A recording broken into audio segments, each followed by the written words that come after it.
Case study देखो यहाँ पर क्या है, financial system is a complex network of institution market and instrument that facilitate flow of funds and financial transaction with in the economy. तो आजकल आप जितनी फाइनेंशियल ट्रांजैक्शन परफॉर्म करते हो वो फाइनेंशियल सिस्टम के अंदर ही जो है वो परफॉर्म करते हो। It plays a crucial role in allocating resources, mobilising saving and facilitating investment. तो देखो हमारा जो फाइनेंशियल सिस्टम है वो सेविंग्स को मोबिलाइज करने में काफी इंपॉर्टेंट रोल प्ले करता है, क्योंकि देखो 1 लाख रुपए जिसके पास सेविंग्स थी उसको फाइनेंशियल सिस्टम ने क्या किया, उठाया और उसको उन लोग को दे दिया जिनको उनकी जरूरत है, जिससे उसने एक्यूरेटली जो है अच्छे तरीके से फंड्स को एलोकेट कर दिया इन्वेस्टमेंट पर्पसेस के लिए, ताकि हमारा जो फंड्स है वो आइडल ना हो, वो काम करता रहे। ठीक है, जिससे हमारी ओवरऑल इकोनॉमिक ग्रोथ होती है और कंट्री की स्टेबिलिटी जो है वो बनी रहती है। क्लियर है आपको? नेक्स्ट क्वेश्चन देखो, इसके से रिलेटेड फर्स्ट क्वेश्चन देखो, financial system is a complex network of institution market and instrument that facilitate flow of funds and financial transaction within an economy. Which of these statement is not correct regarding the financial system? इसमें से कौन सी statement है जो कि correct नहीं है financial system के regarding? पहला, the financial system promotes culture of saving among individual and business by providing attractive saving instrument and investment opportunity. देखो जो फाइनेंशियल सिस्टम है ना वो सेविंग्स को एनकरेज करता है, क्योंकि देखो फाइनेंशियल सिस्टम जो है वो इन्वेस्टमेंट करने के मौके देता है। जैसे एक ए पर्सन था, उसके पास 1 लाख रुपए था, उसके पास कई सारी अपॉर्चुनिटीज है, जैसे वो बैंक में डिपॉजिट करवा सकता है जिसके अंदर उसको इंटरेस्ट मिलेगा, या फिर वो किसी फाइनेंशियल मार्केट में उसे इन्वेस्ट कर सकता है। ठीक है, तो ये इन्वेस्टमेंट अपॉर्चुनिटी की वजह से उसे एनकरेजमेंट मिलेगी कि वो ज्यादा से ज्यादा पैसा सेव करे, ताकि वो उसको इन्वेस्ट करके उसके ऊपर ज्यादा रिटर्न जो है वो कमा पाए। ठीक है, जिससे सेविंग्स जो है हमारे देश के अंदर इंक्रीज होती है। उसके बाद facilitate the allocation of the savings into productive investment. देखो ये जो सेविंग्स है इनको हम प्रोडक्टिव इन्वेस्टमेंट जो है एलोकेट करते हैं, यानी कि जो पड़ा हुआ था 1 लाख रुपए उसको हमने उसको बिजनेसमैन को दे दिया, जिससे वो आगे उसको अपने बिजनेस में इन्वेस्ट जो है वो कर रहा है, जिससे हमारे जो प्रोडक्टिव पर्पसेस है उसको हम फुलफिल जो है वो कर पा रहे हैं, जिससे इकोनॉमिक ग्रोथ हो रही है। तो ये भी स्टेटमेंट बिल्कुल करेक्ट है। It support the development of financial market. देखो हमारा जो फाइनेंशियल सिस्टम है वो बेसिकली फाइनेंशियल मार्केट की डेवलपमेंट में भी काफी इंपॉर्टेंट रोल प्ले करता है, क्योंकि देखो फाइनेंशियल सिस्टम के अंदर ही फाइनेंशियल मार्केट जो है वो काम करती है। तो जो डिफरेंट डिफरेंट फाइनेंशियल मार्केट है, जैसे कि स्टॉक एंड बॉन्ड मार्केट, वो ठीक है, उनकी डेवलपमेंट करने का काम करते हैं, जिससे हमारी इकोनॉमी के अंदर लिक्विडिटी जो है वो मेंटेन रहती है।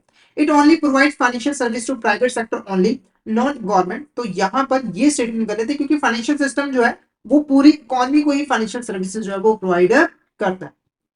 नेक्स्ट क्वेश्चन की बात करें, dash the financial system which operates without formal regulations, posting minimal transaction costs, unstructured process, no government oversight. The component of this financial system encompasses money lender, fund brokers, landlord और trader. तो इसका जो correct answer है वो है informal financial system. ठीक है, तो देखो हमारा जो फाइनेंशियल सिस्टम है उसको हम दो कैटेगरीज में डिवाइड कर सकते हैं, एक होता है फॉर्मल फाइनेंशियल सिस्टम और एक होता है इनफॉर्मल फाइनेंशियल सिस्टम। देखो इनफॉर्मल फाइनेंशियल सिस्टम ऐसा फाइनेंशियल सिस्टम होता है जहां पर प्रॉपर रूल्स एंड रेगुलेशंस नहीं होते, उसके ऊपर गवर्नमेंट का कोई भी कंट्रोल जो है वो नहीं रहता है। जैसे एग्जांपल के यहाँ पर एक विलेज है उसके अंदर एक किसान रहता है, फार्मर। ठीक है, अब इस विलेज के अंदर कोई भी बैंक नहीं है, जिसकी वजह से एक मनी लैंडर से उसे यहाँ पर जो है वो लोन लेना पड़ता है। तो देखो ये जो मनी लैंडर है ये अपनी मर्जी से यहाँ पर जो है अपना इंटरेस्ट चार्ज करता है। ठीक है, यहाँ पर कोई स्ट्रक्चर्ड रूल्स एंड रेगुलेशन को फॉलो नहीं किया जा रहा है, और हमारा जो गवर्नमेंट है उसका भी इसके ऊपर कोई कंट्रोल जो है वो नहीं है। ठीक है, तो ये मनी लेंडर रिप्रेजेंट कर रहा है इनफॉर्मल फाइनेंशियल सिस्टम को, और इनफॉर्मल फाइनेंशियल सिस्टम के अंदर हमारी जो ट्रांजेक्शन कॉस्ट है वो भी कम आती है, क्योंकि यहाँ पर कोई डिटेल प्रोसीजर नहीं होते, सिंपली हम गए, लोन लिया और उसने पैसा जो है हमें दे दिया। ठीक है, और मनमाना इंटरेस्ट जो है वो चार्ज किया है, जिसकी वजह से हमारे जो कंज्यूमर होते हैं उनका काफी ज्यादा यहाँ पर एक्सप्लोटेशन जो है वो किया जाता है, क्योंकि उन्हें बहुत ज्यादा इंटरेस्ट जो है वो चार्ज किया जाता है। फॉर्मल फाइनेंशियल सिस्टम क्या होता है? देखो फॉर्मल फाइनेंशियल सिस्टम ऐसा फाइनेंशियल सिस्टम होता है जो कि प्रॉपर रूल्स एंड रेगुलेशंस के अंदर, गवर्नमेंट सुपरविजन के अंदर जो है वो काम करता है। जैसे कि हमारी शेड्यूल कमर्शियल बैंक हो गई, वो हमारी एग्जांपल होती है formal financial system. Okay, next question की बात करें, formal financial system encompasses institutions activities that are regulated by government operate with a legal framework। ठीक है, तो फॉर्मल फाइनेंशियल सिस्टम क्या है? इंस्टीट्यूशंस होती है, एक्टिविटीज होती है जिनको गवर्नमेंट जो है वो रेगुलेट करती है, और ये एक लीगल फ्रेमवर्क के अंदर जो है वो काम करती है। तो फॉर्मल फाइनेंशियल सिस्टम के फीचर्स कौन कौन से? पहला रेगुलेटेड एंड सुपरवाइज, तो ये बिल्कुल करेक्ट है। जो हमारे फॉर्मल फाइनेंशियल सिस्टम है उसको गवर्नमेंट डिफरेंट डिफरेंट एक्ट्स के थ्रू, रेगुलेशंस के थ्रू जो है वो रेगुलेट करती है, और डिफरेंट डिफरेंट हमारी जो रेगुलेटरी अथॉरिटीज है वो सुपरवाइज करती है। जैसे आरबीआई जो है वो बैंकों को रेगुलेट करने का काम करता है। तो ये बेस्ट एग्जांपल है हमारी फॉर्मल फाइनेंशियल सिस्टम की। उसके बाद है इंस्टीट्यूशनलाइज। ठीक है, देखो हमारे जो फॉर्मल फाइनेंशियल सिस्टम होते हैं वहां पर जो एंटिटीज होती हैं उनका जो ऑर्गेनाइज स्ट्रक्चर होता है वो काफी फॉर्मलाइज होता है, यानी कि सभी चीजें पहले से ही डिसाइड की होती है।